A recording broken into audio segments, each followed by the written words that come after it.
Vocês estão sendo sarcásticos? Onde está o Martin? Ele está protegendo a África do Sul. Alguém tem que fazer isso. Alguém tem que governar aquele país, né? Hoje falaremos a respeito de genes. Eles são muito importantes. Eles controlam os nossos organismos.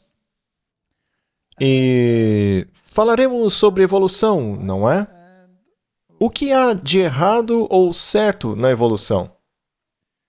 Veja, até mesmo Charles Darwin já foi jovem. Vocês já devem saber que ele teve as suas ideias quando viajou no navio Beagle. Ele levava consigo o livro de Charles Lyell sobre os princípios da geologia. Ele estava sendo doutrinado já há muito tempo.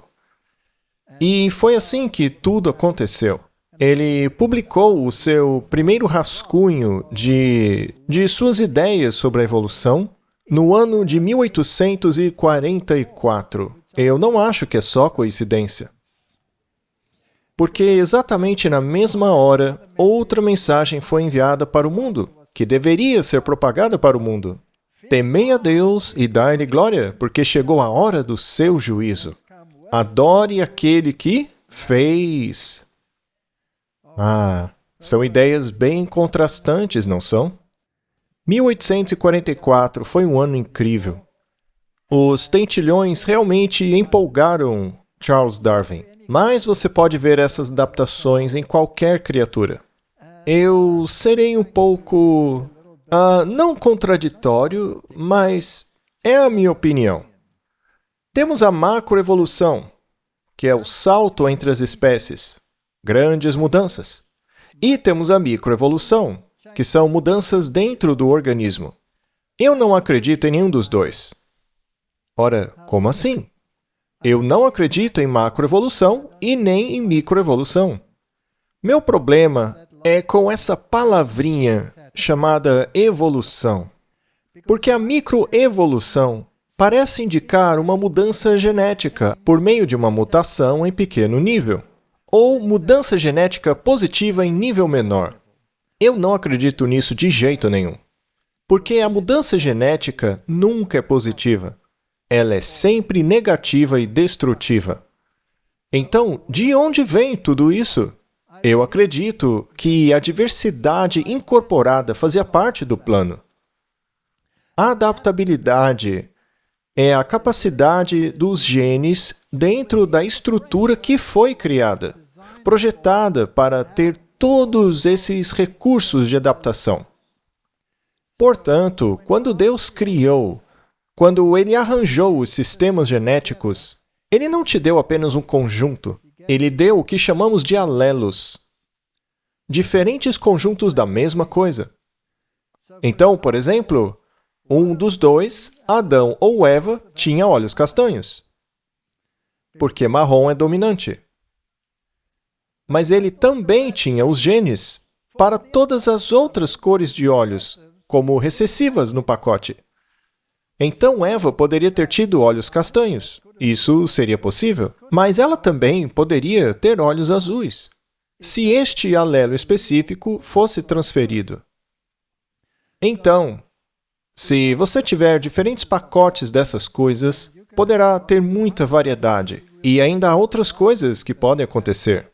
Então, toda essa variedade que você tem nos tentilhões e outros animais, e as mudanças nas estruturas e tudo mais, estas capacidades foram todas incorporadas desde o início. Muito bem. Charles Darwin era o mais quieto dos dois. Ele também se interessava por ocultismo e pertencia a uma organização chamada Guilda Fantasma, que invocava espíritos. E todo tipo de coisas. Mas ele tinha um bulldog chamado Huxley, que lutava por ele. E juntos, estes dois convenceram o mundo. Na última vez que falei sobre genótipo e fenótipo, acho que vocês entenderam, né?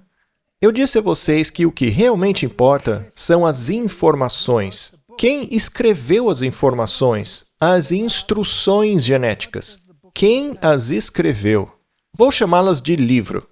O que há de interessante neste livro de instruções? E como obter variações deste manual de instruções? Você deve se lembrar de Haeckel. Ele propôs uma lei biogenética, mas ele acabou realizando uma fraude, colocando embriões de várias criaturas em uma sequência e mudando-os um pouco para se adequar à sua filosofia, dizendo que todos nós somos parentes porque todos nós desenvolvemos mais ou menos a mesma escala. E então ele criou uma teoria que foi chamada a teoria de Gastreia. A teoria de Gastreia, eu tentei desenhar ali na esquerda. Eu não sou bom nisso, mas não importa. Bom, ali você tem a primeira célula, fazendo blup, blup, blup, blup, blup, dentro da sopa primordial. E aí, por alguma razão, algumas dessas células ficam grudadas. E isso gera uma pequena bola de células chamada moreia, que, por sua vez, forma uma bola maior e outra bola maior, chamada de blástia. E a blástia, porque tinha um pequeno cílio que estava afunilando comida e a comida caindo em grande quantidade em parte dela, e aí surgiu uma pequena concavidade que continuou se aprofundando até o fim, que acabou formando um tubo por meio de toda a gástria. É por isso que hoje você tem um tubo passando pelo meio do seu corpo. É por lá que fazem a endoscopia, aquele exame que ninguém gosta. Estes são os tipos de criaturas que você encontra por aí no mundo. Então ele coletou amostras e observou o reino animal. E ele viu as criaturas unicelulares, viu pequenos aglomerados de células juntas, viu pequenas bolas de célula, pequenos organismos, e viu aquelas que tinham tubo, e concluiu que isso era uma sequência. Em uma escala morfológica, parece que faz sentido. Mas se isso vai se tornar uma criatura, então todas essas células, que aliás são iguais, em algum ponto precisam começar a se tornar células diferentes? E isso é um problemão. Como isso é possível? Tá bom, então algumas células começaram a sofrer mutação, e então um tipo de célula tornou-se outro tipo de célula, com outro formato. Essa mutação teria sido benéfica. Aí, neste caso, você teria dois tipos diferentes de célula dentro do organismo. Por exemplo, a célula muscular seria um tipo, e o outro exemplo seria a célula nervosa. Mas elas não são totalmente diferentes? Mas para serem tão diferentes assim, precisa haver informação genética diferente. Genes diferentes devem ser ativados para que uma célula nervosa se pareça com uma célula nervosa e faça o que ela tem que fazer, que é diferente da célula muscular. Se a sua célula nervosa fosse do mesmo tipo da muscular, você teria um músculo na cabeça, o que seria inútil, porque seu cérebro não serviria para muita coisa. Então, elas são totalmente diferentes. São como se fossem duas criaturas totalmente diferentes. Se na suposta sopa primordial você tirasse amostras e visse uma célula nervosa e depois uma célula muscular, você concluiria que são a mesma espécie? Não, elas são totalmente diferentes, têm funções diferentes, anatomia totalmente diferente, ou, se preferir, morfologia. E se este é o caso, os genes são diferentes. Isso é um problemão, porque as células do primeiro aglomerado eram todas iguais. Então, como elas começaram a ficar diferentes, para que você acabasse com uma célula muscular e outra nervosa? Isso exigiria que algo extraordinário acontecesse, mas não é tudo. Porque a célula muscular precisa interagir com a nervosa, do contrário, nada acontece. Então, como começou essa interação? Afinal, como é que o meu corpo sabe que o meu braço precisa de uma célula muscular e não de um cérebro? Porque neurônios seriam incapazes de levantar peso. Eu preciso de músculos. Os neurônios eu quero aqui na minha cabeça. E eu preciso de uma conexão de lá para cá. E devo ser capaz de informar aquela célula muscular quando ela deve fazer força. Você consegue ver as implicações genéticas? Os genes são necessários. Bom, durante esse desenvolvimento, você começa com uma célula, E daí elas vão se multiplicando e multiplicando, e chamamos isso de células-tronco. Elas têm todo o material genético para cada uma das milhares de células diferentes no nosso corpo. Está tudo lá. E aí, você tem que informar a célula que está na região da sua cabeça que ela tem que se desenvolver. Olha, eu não quero que você vire uma célula muscular, eu não quero que você vire uma célula renal. Não, você tem que ser uma célula nervosa. Isso significa que você deve ativar os genes que tornem possível o desenvolvimento de células nervosas, ao mesmo tempo que você tem que desativar os genes dos outros tipos de células do seu corpo. Então, quantos conjuntos de genes são necessários para criar um organismo? Você precisa do número de genes necessários para produzir cada uma das milhares de células diferentes do seu corpo. O que significa que é uma quantidade enorme de material genético. Mas de onde ele veio se as primeiras células eram todas iguais? E outra, como surgiu o DNA? Sabe, é muito fácil dizer, havia uma pequena célula que se aglomerou, formou um grupo, e depois uma bola de células, e foi assim que aconteceu.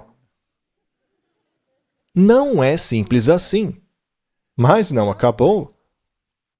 Se eu tenho um gene, ou digamos 10.000 genes, com a instrução de uma célula muscular, todos esses genes devem ser ativados. Então, se eu tiver 10 luzes aqui e quiser utilizá-las individualmente ou coletivamente, o que eu tenho que ter ali atrás? Eu preciso de interruptores. Se eu quiser usá-las individualmente, quantos eu preciso? 10 interruptores. São 10 luzes. Eu preciso de interruptores. Mas se a célula original que se desenvolveu, por acaso, que era apenas de um tipo, teria os outros interruptores? Não. Mas se elas vão se desenvolver em um tipo de célula aqui e outro tipo de célula ali, precisa dos interruptores. De onde eles vieram? A seleção natural não funciona a nível genótipo. Então, como essas mudanças surgiram de repente? E outra, de onde veio o eletricista para instalar os interruptores? Quem os colocou ali? Isso não é tudo? Preciso de alguém para ligá-los. Você está entendendo o problema? É um negócio extremamente complexo. Tá bom, então eu quero que elas trabalhem juntas. Vamos simplificar. Eu preciso de 2 genes estruturais, na verdade milhares, que digam, olha, você vai virar uma célula muscular. E para outra célula, preciso de genes estruturais que digam que ela será uma célula nervosa. O problema é que eu também preciso de genes que controlem a fisiologia, que diga para a célula muscular que ela não é uma célula nervosa. Você não tem detritos, não tem produtos químicos, não vai ter sinapses, não vai ter substâncias químicas associadas à transmissão de impulsos que passam pelo axônio e conectam-se a um outro receptor na outra célula nervosa. Você entende? De onde veio tudo isso? Não é fácil, como eles dizem. Se você perguntar ao livro de ciência como se ativa genes, do que você precisa? Bem, o elemento mais simples seria o gene regulador. Além disso, teríamos que ter uma região de controle que pode ser bloqueada ou ativa. E depois teríamos que ter alguns repressores que garantem que a coisa toda esteja ligada ou desligada. Aí também teríamos que ter genes estruturais que podem ser ativados posteriormente. Ainda assim, não basta, precisa de uma enzima para ler todos esses genes, abri-los, fazer uma fotocópia, depois enviar a fotocópia para a célula e dizer a ela, por favor, coloque isso em uma máquina que seja capaz de lê-la. Então você precisa de um leitor. Aí você coloca dentro dessa máquina, lê o que está escrito, constrói um produto, que é chamado de proteína, que pode ser uma enzima, que por sua vez ativa outra reação que desencadeia outra reação de eventos dentro da célula. Então é uma coisa muito complexa. Aí sim, finalmente, você pode ter um produto sendo formado por esses genes. E eu saliento que essa é uma análise simples do que acontece. Então, quando aquela primeira célula surgiu, ela não tinha todo esse sistema. Portanto, o DNA não é simples, como dizem para você. Bom, também dizem que as mutações são a força motriz da evolução. Aí na tela, temos o nosso código genético, em forma de tripleto. Temos algumas letras em nosso alfabeto e as lemos individualmente. Então, se vemos ABA, isso significa ABA. São 3 letras, cada um com seu próprio som. Mas, na molécula de DNA, eles trabalham em grupos de 3 juntos. E cada grupo de 3 códigos para um aminoácido em sequência na proteína. E esta sequência vai determinar o tipo de proteína a ser formada.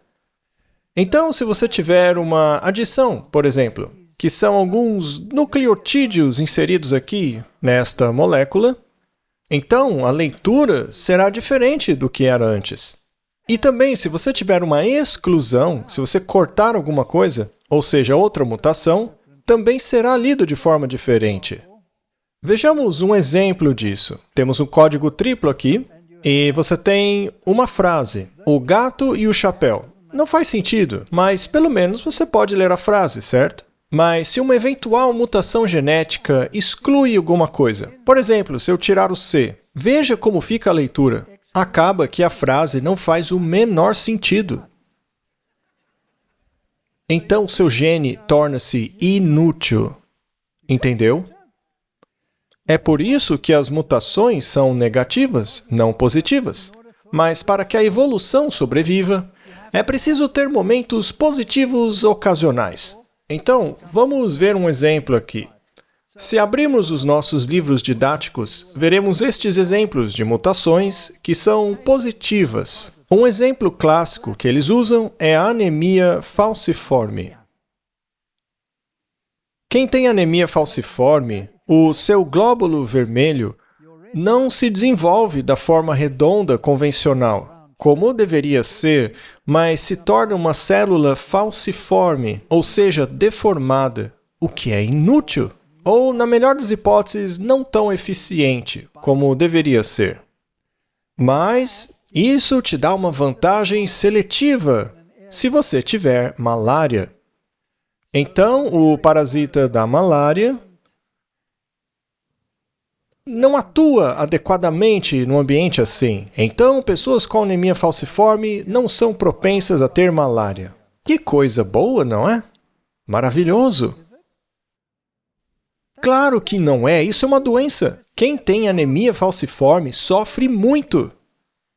Como você pode chamar isso de positivo? Só porque um aspecto negativo foi eliminado? Isso não faz sentido. Não existem mutações positivas. Não existem. Certo, mas como se consegue modificações? Por meio de fertilizações, meiose. Eu já falei sobre isso no último programa, então não vou repetir. Mas é um evento incrível que acontece. Mas veja só. Existem genes no seu corpo que chamamos de transposons. Ou seja, eles podem ter uma transposição, podem ir de uma área para outra. Mas eles precisam ser cortados de maneira exata. Porque se você tiver apenas um nucleotídeo a mais, você acabaria com aquela frase genética que não faz sentido. E você não quer um negócio desses. Então tem que ser muito preciso. É o que eu disse, é um mecanismo. Então, o transposon é um gene que pode ser cortado do seu sistema genético e transposto para outra porção do seu DNA em um outro local. Certo, mas o que isso faz? Por exemplo, se for transposto para um local onde os genes receptores são de natureza tal que é lido mais, então você pode obter mais daquele produto, do produto final.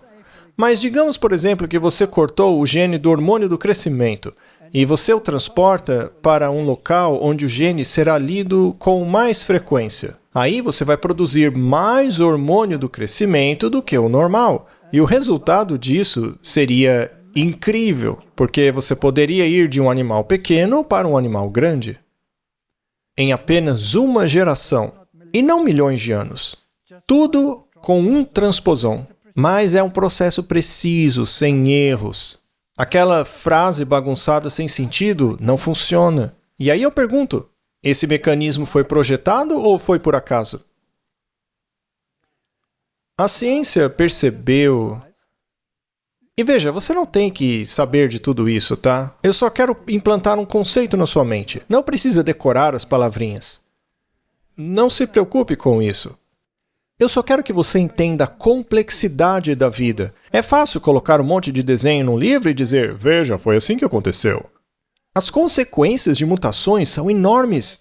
Qualquer mudança, qualquer alteração tem implicações enormes.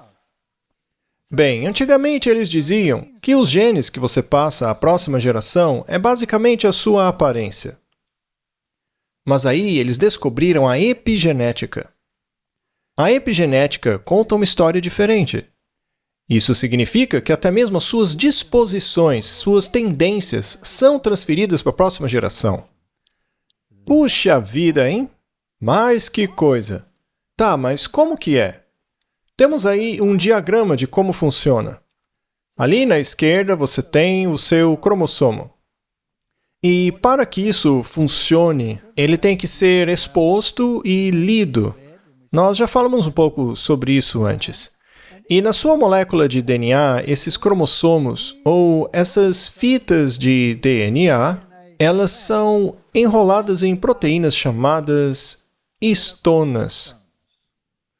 Então, dentro do DNA, você não tem apenas uma dupla hélice como Watson e Crick propuseram. É uma situação muito complexa onde eles estão envolvidos em torno dessas proteínas chamadas histonas.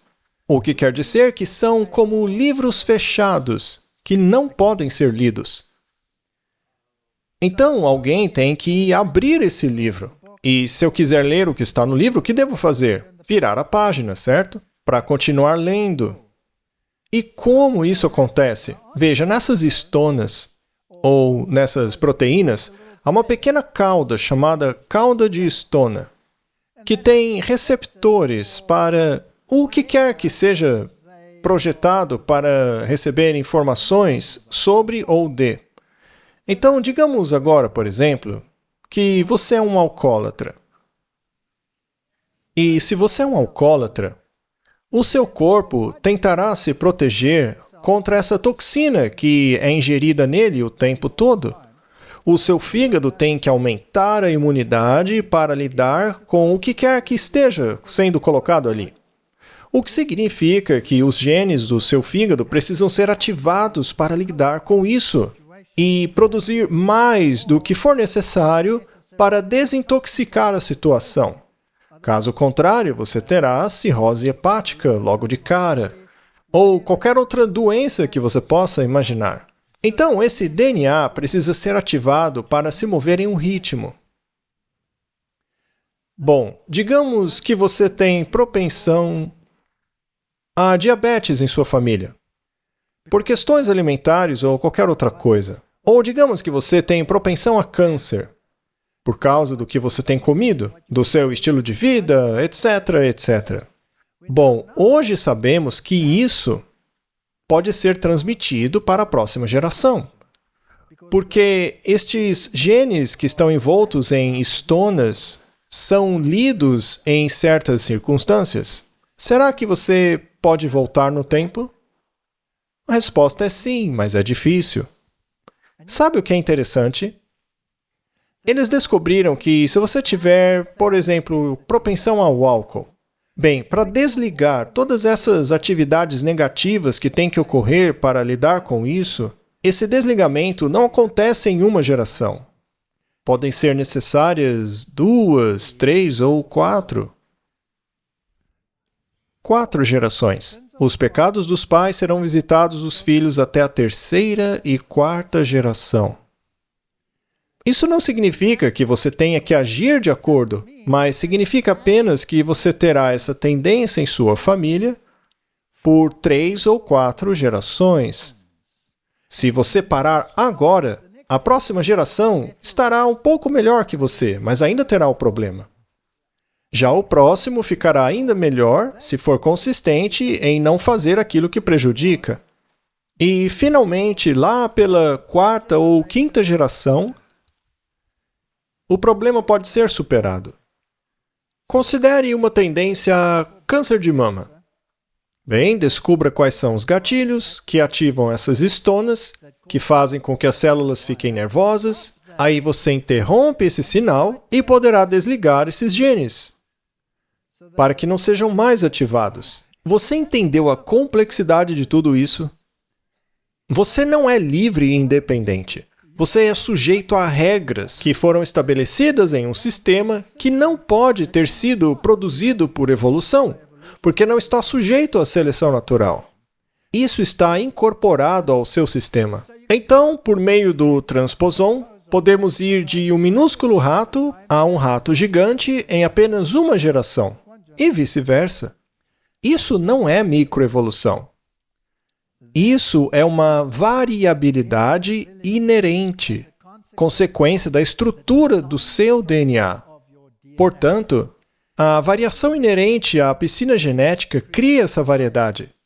Troca reprodutiva, com tudo o que ocorre, como a meiose, arranjamento independente, cruzamento, DNA transponível, rearranjo drástico de toda a estrutura do DNA, produz variações enormes. É por isso que somos diferentes.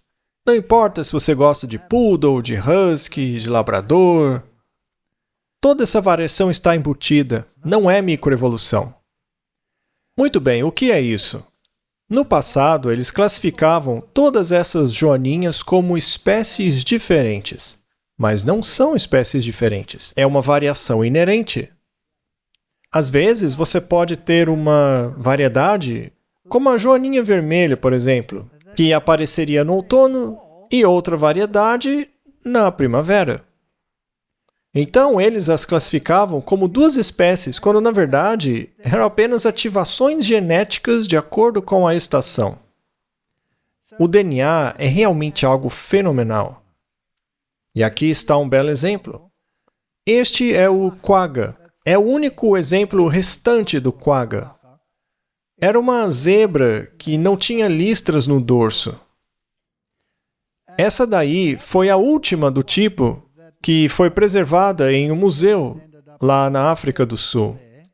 Bom, alguém teve uma ideia brilhante. Bom, talvez o quagga não esteja extinto necessariamente.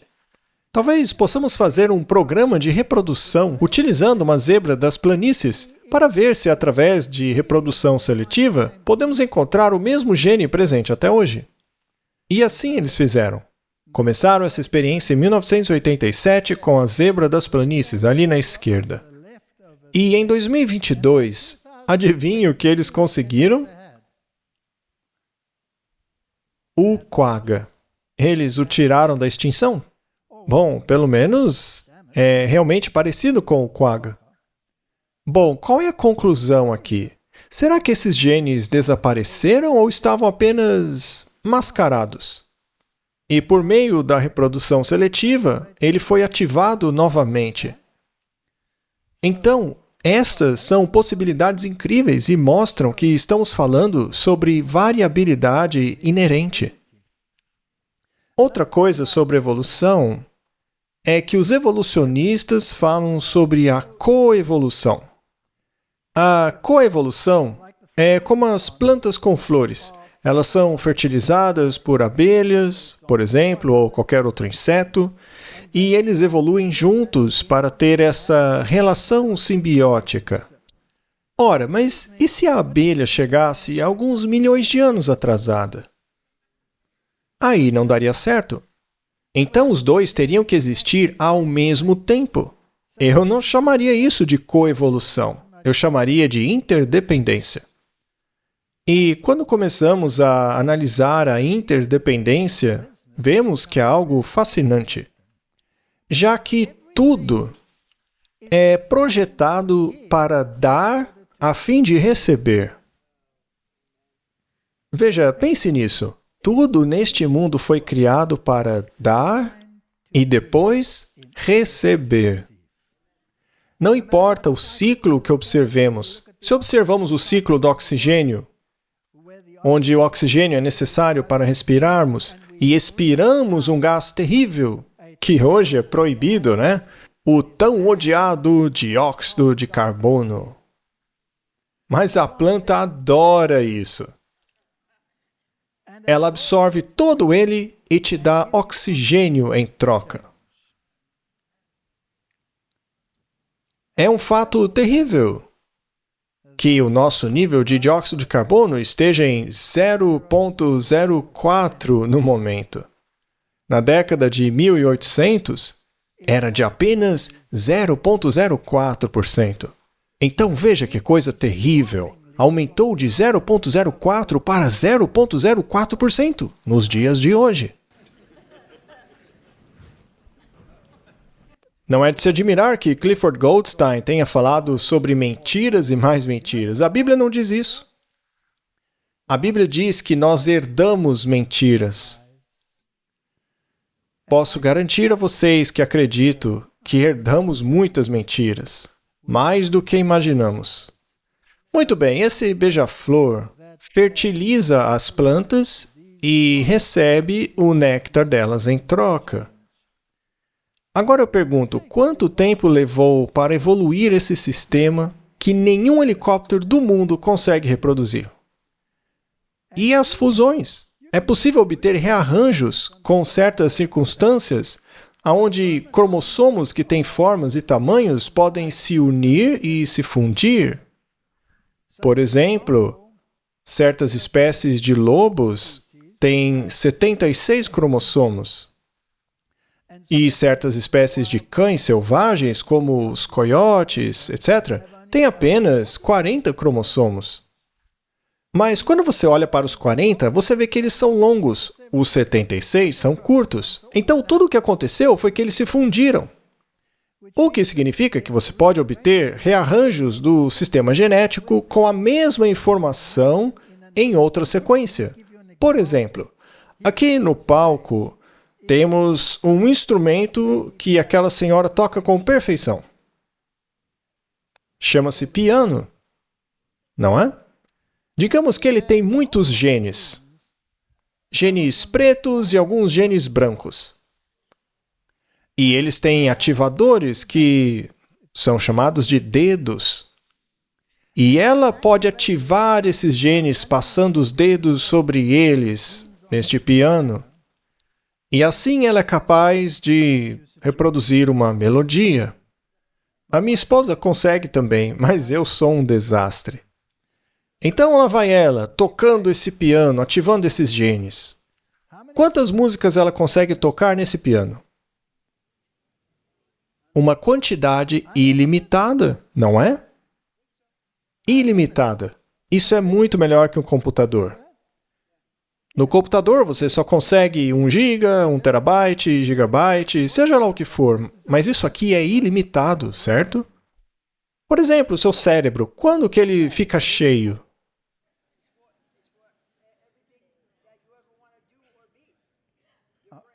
Ele nunca fica cheio. Nunca. Você é melhor que um computador. Quero que pense sobre isso. Vocês são capazes de muita coisa. Muito bem, quantas músicas conseguimos tocar nesse piano? Digamos que aquele piano ali é um piano, e lá do outro lado eu coloco outro piano. Um piano diferente, sei lá. Ou melhor, e se eu colocasse um honky-tonk? O som seria diferente? Ainda assim seria um piano e precisaria do mesmo mecanismo. É assim que os genes funcionam. Quantas variedades de música você pode tocar com este sistema genético? Ilimitadas. Quantas variedades de cães com características diferentes podemos reproduzir com isso? Caso o piano fosse o sistema genético do cão. Ilimitado. Agora olhe para nós, seres humanos. Já estamos chegando a 10 bilhões e todos são diferentes. É por isso que eu consigo reconhecer minha esposa. E não tenho que dizer quem é você. Afinal, nenhum ser humano é igual. Muito bem, continuando. Aquele ali é o eland. É o maior antílope do mundo. Ele tem um chifre enrolado e aquelas listras claras na lateral. Também temos o kudu, que tem chifres maiores e retorcidos, mas as mesmas listras nas laterais. Vemos a fêmea do kudu e aqui temos espécimes menores, mas também com listras nas laterais. Aí temos os nialas, que estão ficando menores. À esquerda temos o niala feminino e à direita o masculino. Se você os visse pela primeira vez, não pensaria que são duas espécies, porque são bem diferentes. Eles têm o mesmo material genético? Bem, temos as espécies. Sim. Então, quando começam a se reproduzir e produzem outras nialas, fêmeas e machos, eles ficam assim. Então, por que o niala macho é assim e a fêmea é daquele jeito? Por quê? Obviamente porque genes diferentes estão sendo ativados, assim como as melodias diferentes do piano. Agora, quem determina qual música será tocada? Se eu colocar um músico de rock lá, vou ter um tipo de música. Você vai acabar com o chihuahua. E se eu colocar um pianista de concerto lá, terei outra melodia. Então, o que ativa certos genes que os fazem ficar desse jeito? Eles têm um hormônio chamado testosterona, que é um ativador genético. Portanto, certos genes que não estão ativos na mulher estão ativos nele, e assim ele parece diferente. Mas é da mesma espécie. Temos aí o bongo. É a mesma criatura. E ali você tem um dos antílopes menores. É desse tamanho aqui. É chamado de Sitatunga, porque ele fica ali ao norte da África do Sul. É um cervo muito simpático. O interessante é que todos aqueles que mostrei a vocês tinham o mesmo tipo de fusão cromossômica. De quantos tipos estamos falando aqui? Um tipo de criatura. Todos são da mesma espécie. Ainda assim, os chamamos de espécies diferentes porque eles parecem diferentes. É por isso que lá na Arca de Noé, bastou que entrassem os tipos principais de animais. Bastou preservar aquele que tem a capacidade genética mais ampla. Portanto, este evento é perfeitamente plausível. Muito bem, continuando. Há também o problema da complexidade irredutível, que realmente é um problemão para o pensamento de Darwin. Isso realmente me fascina. Eu já mostrei a vocês, com relação à complexidade irredutível, o motor flagelar. Lembram-se disso? Eu mostrei que um é um motor a diesel e o outro é um motor a gasolina. Ou seja, um usa prótons, já o outro usa outra coisa. Mas isto não é tão fascinante para mim quanto isto daqui. Veja só, isso é incrível. Quantos de vocês têm isso daí dentro de vocês? Quantos de vocês? Todos têm isso daí. Cada um de nós tem a estrutura do neferídeo. É uma estrutura realmente fabulosa. É incrível. É absolutamente fenomenal. Isso está nos seus rins. E está agora mesmo ocupado, enquanto você está sentado, ultrafiltrando tudo que você bebeu hoje.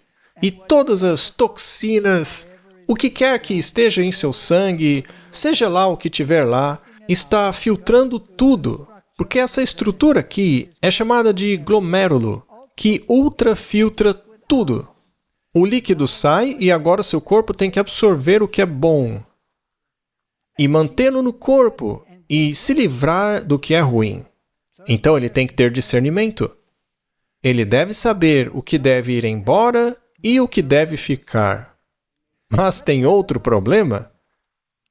Talvez você não tenha bebido água o suficiente. Eu tenho uma garrafa aqui, ó. Todos deveriam beber mais água. Mas se você não bebeu o suficiente, ele vai tentar conservar a sua água. Do contrário, suas funções vão começar a piorar. Então, se você não bebe o suficiente, ele tem que começar a concentrar sua urina e vai usar esse ramo descendente e ascendente na tentativa de fazer isto. Isto é incompreensível. A maneira como isso acontece é que certas partes têm que ser permeáveis à água, enquanto outras partes não podem ser permeáveis à água. E há um diferencial que, eventualmente, obtém uma urina concentrada. E se não houver esse sistema de passagens ativados por sistemas genéticos, você vai acabar com muita água. Se você bebeu muita água, você tem que se livrar do excesso. Então é um sistema brilhante. E ele tem que ser configurado para funcionar. É uma complexidade absurda. Mas aqui tem outra coisa interessante. Bom, basicamente é assim que funciona. Depois de estudá-lo completamente, você pode entendê-lo. Os alunos odeiam porque é tão difícil, é tão complexo quando se entra em detalhes. Mas eu estou interessado nessa coisinha aqui, no glomérulo. Glomérulo. Existe um livro escrito há muitos anos atrás, chamava-se Do Peixe ao Filósofo. Como ocorreu a evolução de um peixe para um filósofo? Bem, eu quero falar sobre peixes. Vou ignorar esse relógio, tá bom? Por uns 5 minutinhos só. Como me roubaram 5 minutos, eu vou pegá-los de volta agora, tá bom? Muito bem. O glomérulo sempre me entusiasmou. Quantos de vocês já ficaram animados com glomérulo antes? Ninguém? Bom, deixa eu explicar o que é um glomérulo. O glomérulo é uma estrutura projetada para despejar líquido que está em excesso no seu corpo, certo? Então você tem que absorver aquilo que é bom e se livrar do que é ruim. Se você fosse um sapo ou um peixe em água doce, você teria um problema, porque o seu potencial osmótico total dentro do seu corpo seria maior do que o de fora. Dizemos que o nosso potencial osmótico é de cerca de 350 miliosmolar, e a água lá fora estará em algum lugar entre 0 e 50. Se for mais alto, fica salobro, isso não é bom. Então você quer água fresca, de boa qualidade, com baixo potencial osmótico. Mas tem um problema. Se você for mais salgado do que o seu ambiente, então por osmose a água vai passar e entrar no seu corpo por osmose. O que significa que eventualmente você vai explodir. A menos que você se livre da água. Então, o que vai ajudá-lo a eliminá-la? O glomérulo. Ele vai bombear este excesso de água para fora de você, para que você permaneça bem no ambiente. E se acontecer o inverso? E se você passar da água doce para a salgada? Digamos que você pule para o oceano, que tem 1000 miliosmolares, e você só está em 350. O que acontece agora? O inverso. A água dentro de você vai querer sair do seu corpo para o ambiente. É como se estivesse num deserto. Você vai começar a morrer de sede. Então, como que os animais lidam com esta situação? Um peixe na água, um peixe ósseo, tem que beber a água do mar, mas ele está piorando sua situação porque ele está bebendo água salgada. Ele tem que se livrar do sal. Então ele tem glândulas nas guelras, que são glândulas de sal que bombeiam o sal para fora. Ele tem uma usina de dessalinização em suas guelras para poder beber água fresca. Entenderam? Ok. Mas e o glomérulo? Ele já está desidratado na água do mar. E agora o glomérulo entra em ação e bombeia mais água ainda. Agora ele tem problema em dobro. Ele está perdendo água a uma taxa tremenda. Sua estação de salinização não consegue acompanhar. O que ele faz então? Neste caso, o glomérulo é um problema. E o que o peixe faz? Ele o desliga. Ele contrai o vaso sanguíneo que vai para o glomérulo para que o sangue não entre mais ali. E assim nós dizemos que ele tornou-se funcionalmente aglomerular.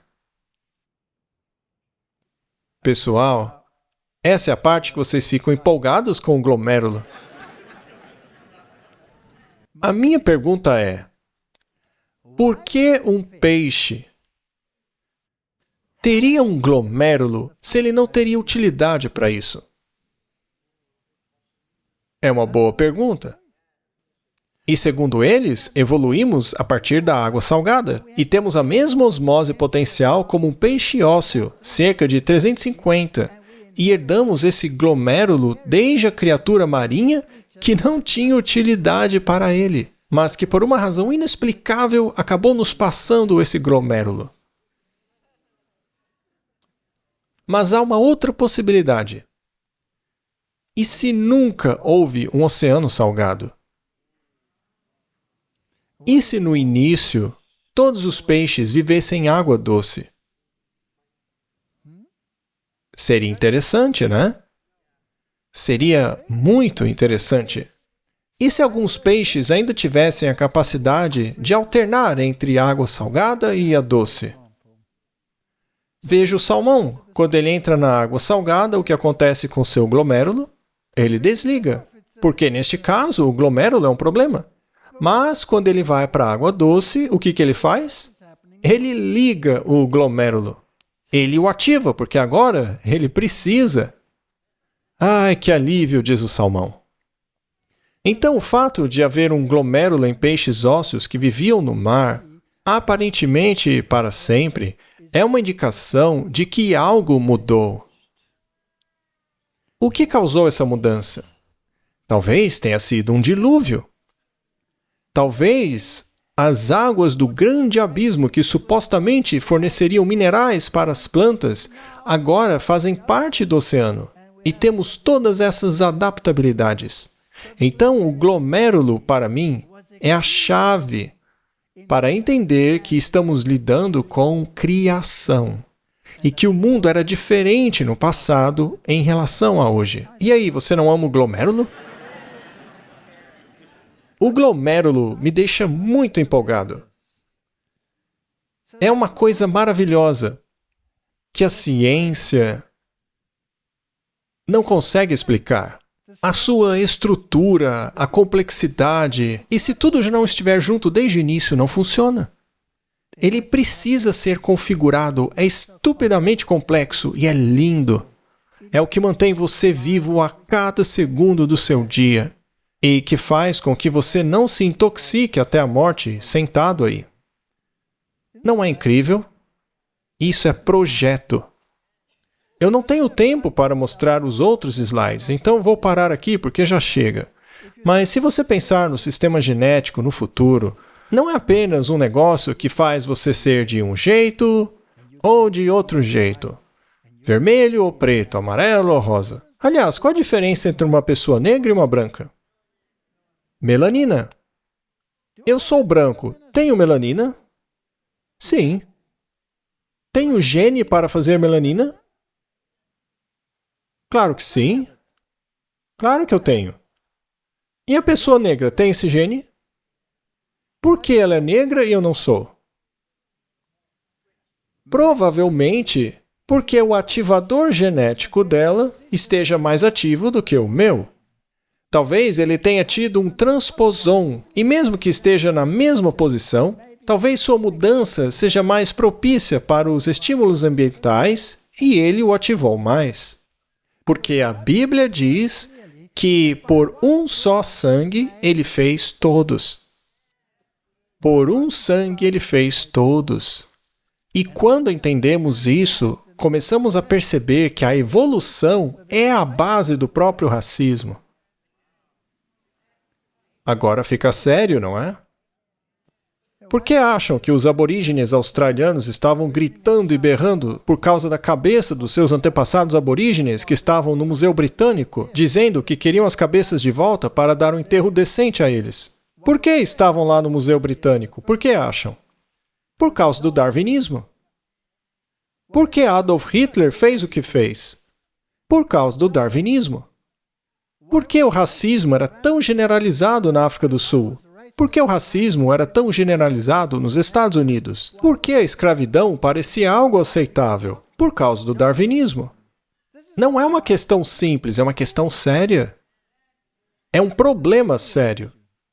Uma vez que entendemos que Deus é o autor da variedade, o autor da variedade não simplesmente óptica para fazer com que sejamos felizes em ver coisas variadas aí fora, mas também para nos ensinar certas lições. Eu, por exemplo, na minha cultura africana, tenho que me adaptar a estas situações, porque eles não têm apenas uma aparência física diferente, mas sua cultura também é diferente. E quando a cultura é diferente, geralmente surge o racismo. Pronto, saí completamente do tema. Mas a base deste problema é a teoria evolucionista. É a suposição de que um é superior a outro.